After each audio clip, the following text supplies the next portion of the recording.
Assembly సమావేశంలో మంత్రి సీతక్క మాట్లాడుతున్నారు. ఇప్పుడు లైవ్ చూద్దాం. ఆడబిడ్డలకు 500 గ్యాస్ చేసినాం, మీరు ఎందుకు చేయలేదు? మరి మేము ఉచితంగా బస్సు పెడితే గగ్గోలు పెడుతున్నారు, ఉచితంగా 200 యూనిట్ల కరెంట్ ఇస్తే గగ్గోలు పెడుతున్నారు. కాబట్టి మీ వైఖరి ఏందో స్పష్టం చేయండి. మీ వైఖరి ఏందో అంటే అందరికీ వాళ్ళు 100 ఎకరాల ఫామ్ హౌస్లు ఉన్నా కూడా ఇవ్వండి అని అంటారా? అదే చెప్పండి. నేను ఈ సందర్భంగా కూడా మా వ్యవసాయ శాఖ మంత్రి గారిని కోరుతా ఉన్నా, దయచేసి ఎవరెవరికి ఎంతెంత పోతుందో ఆ వివరాలు మొత్తం గ్రామాలలో పెట్టాలి. ఏ కుటుంబానికి ఎంతెంత రైతు బంధు పోతుంది, ఎవరెవరిది ఎంత అనేది వివరాలు బయట పెట్టాలి. పేదవాళ్ళకి ఆ ఊర్లలో ఏమేమి వచ్చినాయో కూడా బయట పెట్టాలని కోరుతా ఉన్నా. కన్క్లూడ్ చేయండి ప్లీజ్. కన్క్లూడ్ చేస్తానంటే కూడా చేయనిస్తలేరు సార్. కన్క్లూడ్ చేయండి అధ్యక్ష.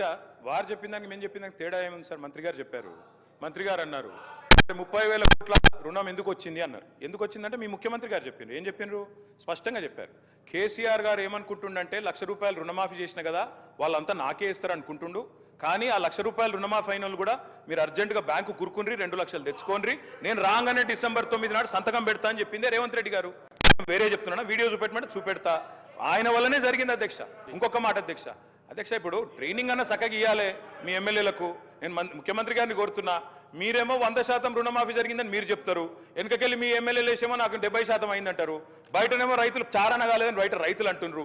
ఏది కరెక్టో మీరు తెలుసుకోండి ముందు. 25% అయిందా, 30 అయిందా, 40 అయిందా, 70 అయిందా, 100 అయిందా? చివరిగా అధ్యక్ష నేను ఒకటే చెప్పి ముగిస్తా అధ్యక్ష.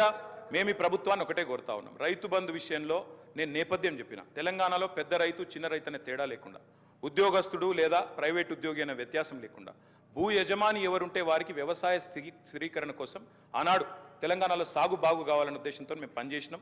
అందరికీ రైతు బంధు ఇచ్చినాం. మీరు కటింగులు పెట్టదలుచుకుంటే అది మీ ఇష్టం, మీ విఘ్నత. మేము ఆనాడు అందరికీ ఇచ్చే ప్రయత్నం చేసినాం. మీరు కూడా ఎలక్షన్లకు ముందు స్పష్టంగా చెప్పినారు, అందరికీ అన్ని అన్నారు. ఇలా కొందరికి కొన్ని అంటున్నారు. నేను ముఖ్యమంత్రి గారిని కోరుతా ఉన్నా, మీరు దయచేసి రైతులకు ఇచ్చిన ప్రతి వాగ్దానం నిలబెట్టుకోండి. అన్నదాత కోసం పనిచేయండి. కొడంగల్లో రైతులను జైల్లో పెట్టిన అదాని కోసం అట్లాంటి పనులు మాత్రం చేయకండి. అదేవిధంగా కేవలం కుటుంబం కోసం, అనుమూల కుటుంబం కోసం, బావమరిదికి అమృతం కోసం పనిచేయద్దని